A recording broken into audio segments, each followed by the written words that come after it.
সকালবেলায় আমরা চলে এসেছি দিঘির ঘাটে, কারণ এখানে ভক্তকে জল খাওয়ানো হবে। আজ হচ্ছে সরস্বতী পুজোর তৃতীয় দিন, আর দিঘির ঘাটে এখন সমস্ত ভক্ত, তাদের পরিবারের সদস্য, এছাড়াও গ্রামের অন্যান্য সদস্যরাও উপস্থিত হয়েছে।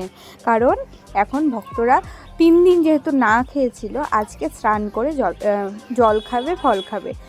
আর এইটা হচ্ছে দিঘি, দেখতে পাচ্ছ দিঘিটাতে একদম কোনো মানুষ নামেনি, কারণ হচ্ছে কালকে রাত থেকে দিঘিটাতে পাহারা দেওয়া হচ্ছে কেউ যাতে না নামে। প্রথম দিঘিটার জল স্পর্শ করবে ভক্তরাই। দেখেছো, এই দেখো এদিকে সমস্ত ভক্তরা দাঁড়িয়ে রয়েছে। এবার তাদের যে হাতে একটা ডান্ডা ছিল, সেটা থেকে একটা পাটের দড়ি খুলে প্রথমে দিঘির জলে সেটাকে দেয়। তারপরে তারা মন্ত্র পড়ে দিঘিতে স্নান করতে নামে। এক এক করে সমস্ত ভক্তরা স্নান করবে, কাপড় ছাড়বে। এখানে কোনো যদি কারো যদি মানসা থাকে ভক্তদেরকে কাপড় দেওয়া, তারা দেবে, তখন সেই কাপড়টাই ভক্তরা পরবে, অথবা বাড়ির লোকেরা যে সমস্ত কাঁচা কাপড় নিয়ে আসবে সেগুলো পরবে। আর এইদিকে যারা ফল জল খাওয়াবে তারা রেডি হচ্ছে। সকালবেলায় তারা প্রত্যেকেই স্নান করে এসছে। আর উচিত এখানে যে সমস্ত লোকেরা আসবে স্নান করে বা শুদ্ধ বস্ত্রে এখানে আসাটা উচিত। এবার অনেকে আসতে পারেন না, সেটা তাদের ব্যক্তিগত ব্যাপার। দেখ সবাই এখানে রেডি করছে তাদের ফলগুলো, যাতে ভক্তরা এলেই তারা পরিবেশন করতে পারে। এখানে সমস্ত ভক্তরা বসে পড়েছে। এবার কেউ হয়তো গামছা মানুষও ছিল সেটাই দিয়েছে, এবং সবাই দেখো নতুন গামছা পরে বসে আছে। আর এবার দেখো সবাই লাইন ধরে ভক্তদেরকে জল দিতেও শুরু করে দিয়েছে।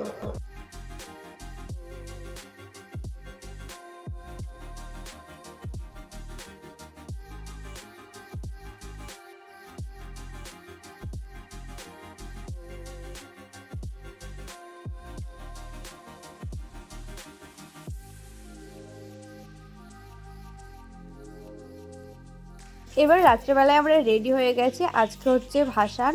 প্রথমে মায়ের আরতি করা হবে, তারপরে নাচ জমিয়ে। এখন আরতি চলছে।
বল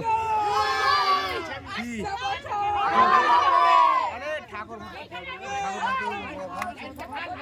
মাছ আছে